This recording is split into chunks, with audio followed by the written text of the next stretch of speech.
Now, I realize that when you're writing a personal statement about yourself, it's kind of hard to talk about yourself without starting off with the personal pronoun I. However, if every sentence starts off that way, it becomes a problem. People start to think, well, you know, this person's just boasting. Okay? I'm going to talk to you about what we use this for a little bit more as we go along, but don't boast. Okay? And we do, in fact, read your personal statements over and over again. Okay? So, where does it get used? Well, initially, reviewers may use it to decide whether or not you're somebody who should be interviewed.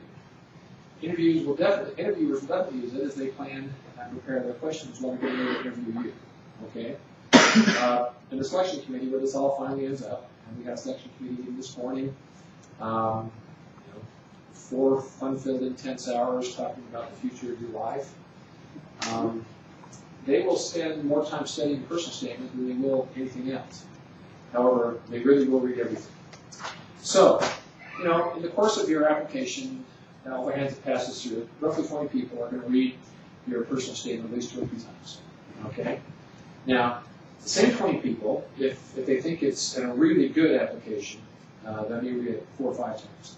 If you're marginal, if you're not really strong in other ways, they'll probably read it even more, sometimes 5 or 10 times. Okay? They're always looking for ways to, you know, give you the benefit of the doubt. So your personal statement is key.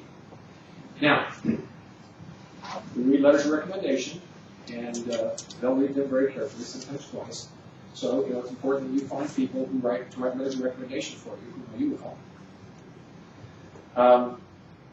The committee members will read each of your interview reports. You'll have 2 interviews at our school, very carefully, once, maybe twice.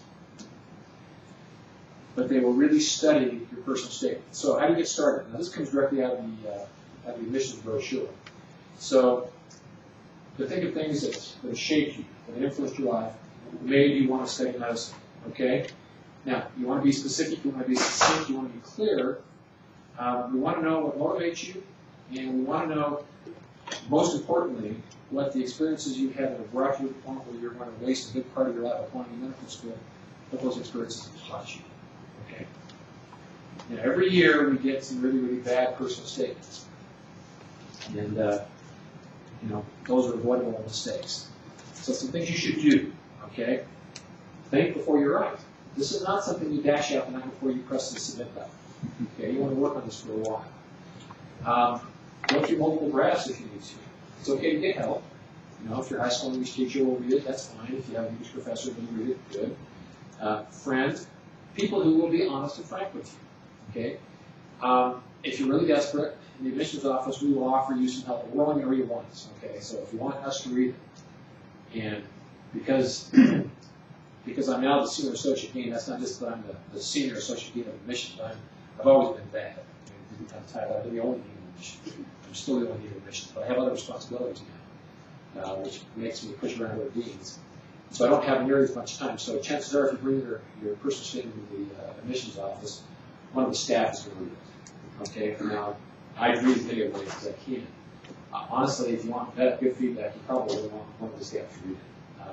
They do this better than I do. But if we make suggestions and send it back to you, and you say, okay, I've made those corrections, and you read it, and the answer is no. Okay, we just can't read everything so again.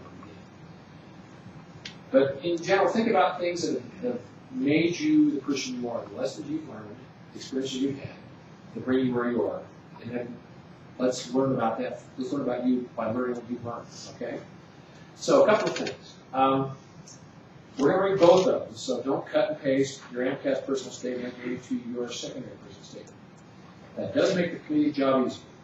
Okay? And this time of year, if we're writing down from the finish line, we actually tend to appreciate that sort of stupidity because it makes it really easy to say, forget this person. Okay? Don't repeat information that's done elsewhere in your application. Okay? So it's not a resume in paragraph form. If in your application, under your activities and experiences, you've listed that you were a TA, that you had served an LDS mission in some foreign country, that you have been on a medical relief mission to Central America or to Haiti or those kind of places, then there's no reason to repeat it in your personal statement unless you're going to tell us about the lesson you learned. Okay? Don't start every sentence with the letter I. That just sounds like you're boasting. Okay? If you're going to start a sentence with the letter I, then make sure you're about to tell us something you've learned rather than what you've done. Okay? Now, I'm not exaggerating when I say that there are people in the community who will count the number of eyes you have appeared in your personal statement. The record, as far as I can remember, is something like 85. When you cross 15, you're really trading into dangerous territory. Okay. Don't boast.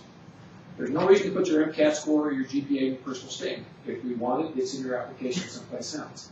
Now, some schools, the University of Utah is one of those schools, specifically do not want their community members to know your GPA or your MCAT. Okay? We don't want them to know that. So if you tell them, you just piss everybody off. Okay? All right? Because honestly, and this, there are probably some high 3.0, 4.0 kind of people in here, right? Don't have to raise your hands. Some of you have taken the MCAT, like you haven't, but there's, I'm sure, some smoking MCAT scores in the room there too, right? The bad news is that we've kind of learned that once you get past a certain threshold, they're not really very predictive of how you're going to be as a doctor. Okay? Now, to an extent, your MCAT score may predict how you're going to do on stuff, but even that correlation is not very good. So we don't want that. So don't mention it, okay? Now, I've already talked about the foreign language thing.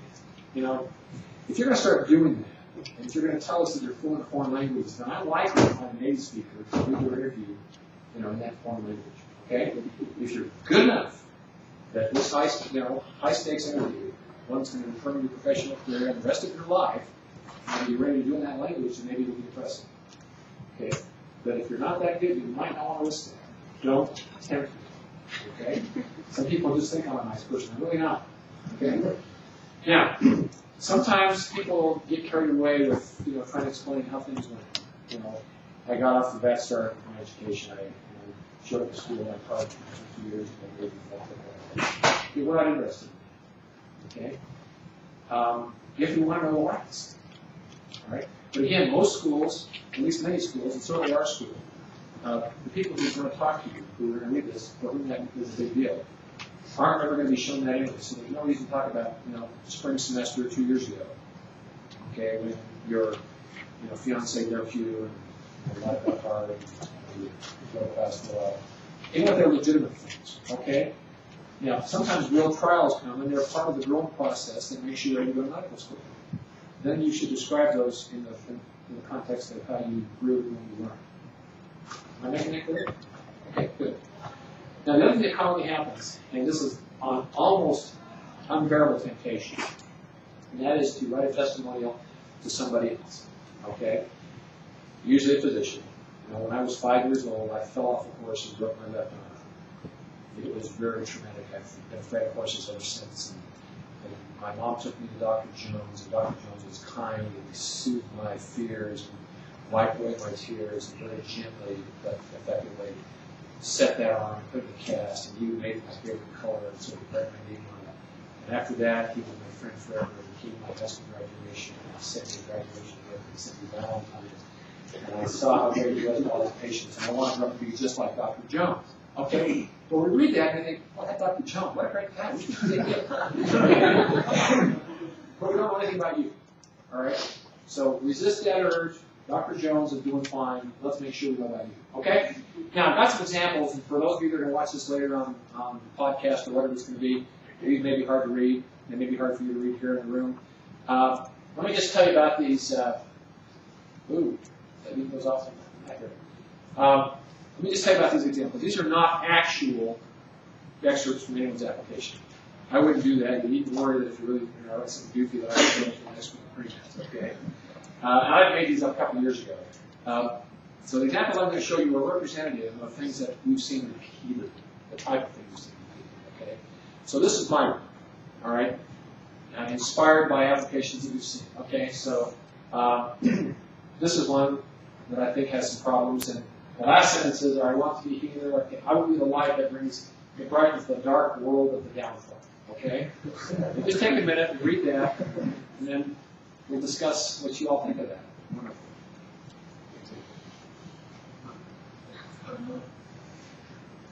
So you're getting all over it. You think how the community is when they read these things. But after you've read, about 400 of these, you stop being with stuff. All right, anybody want to comment on this one? Too beggy. What? Too begging.